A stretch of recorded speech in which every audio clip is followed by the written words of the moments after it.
Welcome back. You're watching Taking Stock. This was the week, of course, in which we hit 30,000, but the market did correct a bit towards the end of the week, especially on Friday. We are talking to the top team at Motilal Oswal.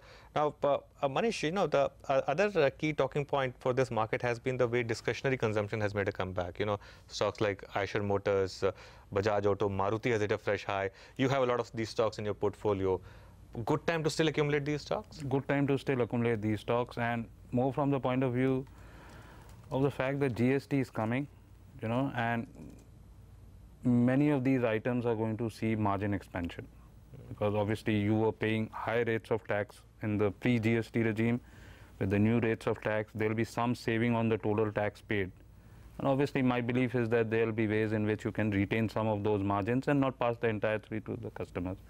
There is a case for margin expansion, and you have to balance that with gross margin compression, because commodity prices are on the up move when you look at it on a YY basis.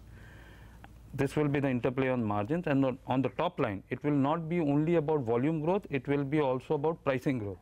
So nominal growth in sales leading to a higher operating leverage and flow down through the PAT, I think it's not fully built in from, let's say, next 2-3 year point of view. So definitely consumer discretionary is one of the main areas, or consumption in general should be the main focus area if you're looking at, let's say, 2019-20 or maybe even 2022 point of view.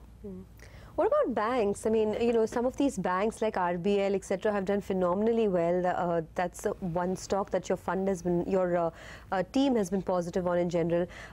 What banks look good even at these levels?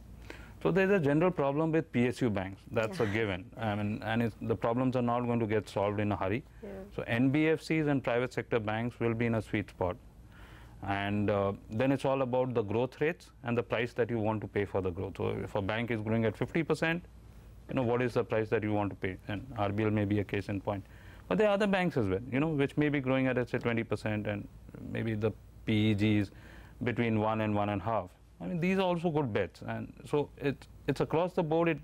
It is an interplay on the quality of management, the credit appraisal standards, what is the price you are paying, and what is the growth. So, you have a plethora of names in that space. You take your pick within both the NBFC and the private sector banking space. I'm not so bullish on the MFI space because, again, it's an area where there's a whole lot of, you saw what happened in UP, the farm loan waiver. Again, these are some of the areas which will impact the MFI space in a big way. So more focused on the private sector banks and the NBFCs, but not so focused on, or not so positive on the PSU banks and the MFI space. Ashish, NBFCs, you yourself, of course, are part of an NBFC, and, of course, Motilal Oswal stock itself has done well. But, what's driving the move in stocks like Edelweiss, IIFL, Motilal itself? Do you think that's it's a reflection of the way the Indian households are moving their money into financial assets? And do you see more rally for this particular space? See, I think the space is in play, according to me, for 3 or 4 reasons. One very clearly is that they are in multiple businesses which get tailwinds from capital markets. So whether it's a broking or a wealth management, or if you see even asset management businesses within these, they are at different stages of development on each of these businesses, but definitely this is one space. The second is that in some way or the other, whether it is mortgage finance or whether it is general NBFC, SME lending, whichever business, the second is these kind of areas. Third one is obviously that, they've invested over the last 3, 4, 5 years during the tough times, and now they are seeing tremendous operating leverage coming through in each of these, on each of these investments. So I think all in all, a capital market play, lesser play for fixed income kind of asset classes, a huge movement in capital market related products, or even if you look at alternative asset classes or alternative products. So there are multiple drivers for these kind of businesses, and NBFC, capital market, too many combinations which are playing in favor. Okay, so since we have only a couple of minutes more, Ashish, are we going to see 35,000 on the Sensex first or 25,000 next? No, I mean, there's no reason to believe that we are going all the way to, say, 25,000, which you mean, say, 10 to 15% kind of level. I don't see any reason for that to happen. And 35,000, I don't know when, but that looks like a higher probability than what you're talking about, 25,000. You agree with that, Manish? So I don't think markets are going to correct in a hurry. I mean, there's just too much of flows. Firstly, there were flows from the domestic side. It has seen a massive tailwind. Obviously, demonetization has only helped that cause, and people are looking at ways in which you can, invest, and real rates have turned positive. Now it's the foreign funds which are going to chase Indian markets, because the emerging markets as a space has become very favorable. Sure. And India's currency is appreciating. So from 68 or 69, it's up to 64. So you're looking at 7-8% return in dollar terms for them. So money is going to come through. It's a balance between whether you remain rational versus markets remaining irrational.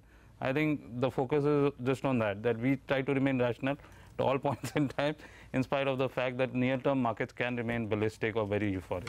Oh yes, that's something that we all know. But let's see if the market can stay rational, and of course, we hope that you keep finding enough stock ideas for investors to make money. Thanks a lot for joining us, and have a good weekend, both of you. Well, from the market fundamentals, let's now discuss the market technicals. Ashwini Gujral joins in.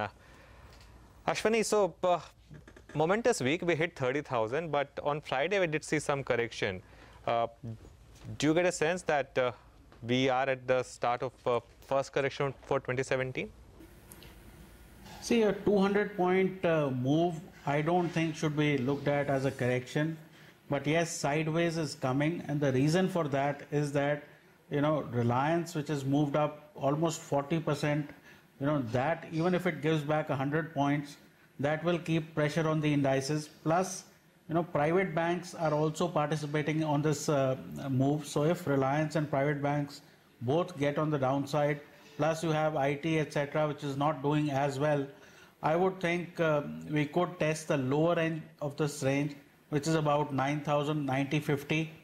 See, the whole point is that above 9,000, a lot of people came into the market, and often when that happens, when there's a gush of money or gush of participants that comes in, the market tends to go sideways and often does not reward immediately. So I think that we are still in this 90.50, 92.50 type of band, and possibly around 90.50 would be a better time to put fresh money to work. Okay. Ashwini, what about your view on individual stocks for next week? Do you have 2 or 3 stock ideas either on the buy or on the sell side? See, my sense is that since this is a weekly show more targeted towards investors, I think on declines, if you get something like a D-Mart, although it did very well today, it could still have more upside, given the reasons I've been talking about all day, that the supply is very limited. So any sort of dip on D-Mart should be bought. We are looking for a target of 850, maybe over a period of time, not immediately. Similarly, Capital First is an extremely strong momentum. In this correction, you are likely to find lower levels. Again, looking for targets of 900. And also Sundaram Fasteners, which has been making fresh intermediate highs. Any sort of 10% odd correction would give you great entry opportunities. The longer term investor should not try to go short or exit. He should look for opportunities in key stocks where you should try to make the best use of lower levels. One of your calls which has worked out beautifully, one of your longer term calls, Ashwini, is the mid-cap real estate. I think it was last month or a month before that we had discussed that first. They have corrected a bit this week. Any stock that's looking good now? See, they are in a markup phase, and they are in a markup phase on the weekly chart, which means that for the last 3 or 4 years they have done nothing. Nobody owns them, everybody is negative, and these stocks are making multi-month highs. That just means that the initial phase of buying is happening. The good news is yet to come. So on all declines, this mid-cap real estate is a space which people should enter into. My personal sense is with this RERA, etc., more transparency will come in. People shunned this sector because they weren't sure of the balance sheet or the projects, etc. With this coming in, it will be basically like SEBI in the markets. So, chances are much more upside is ahead. So, buy on all declines on all of these stocks. Oh, that's a fair point. From 1st of May, RERA will come into force in the state of Maharashtra, and then a lot of other states will follow suit. But on that note, we're going to wrap up with this edition of Taking Stock. You guys have a great weekend. We'll see you again bright and early on Monday morning.